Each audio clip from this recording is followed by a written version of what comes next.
shapes here. We see corn going a little bit lower here. What the market wanted: smaller cuts to acres, steady yield, higher old crop exports, but lower U.S. feed. Stocks mostly unchanged. What we got: planted and harvested acres were slightly reduced. Yields did stay unchanged. Obviously, old crop exports went up by 100 million bushels. Feed and residual down 75. So ending stocks for 25-26 dropped 90 million bushels. So net effect was slightly tighter than expected. So I mean, nothing really shocking here.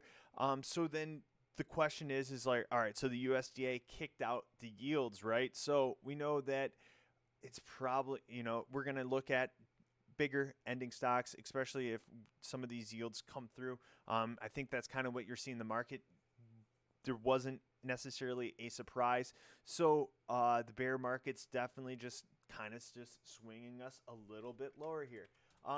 Let's look at beans, 15-minute bars here. Looks like we're going back down to, we're kind of finding that 1004, 1005 level to be kind of interesting. Look, we just wicked down here.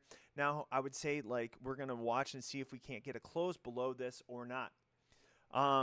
What the market really wanted: tiny tweaks necessarily with wheat, maybe higher crush, export soft. What we got: acres down very slightly, and then yield also steady, kicked the can there. Crush was raised by 50 million bushels on stronger biofuel demand, but export cuts 70 million, leaving ending stocks 15 million higher than last month. So slightly bearish there, but then again, you kind of just have these big yields chirping in the background that the USDA kicked. So that's what. Just wanted to give a quick little update for beans and corn there.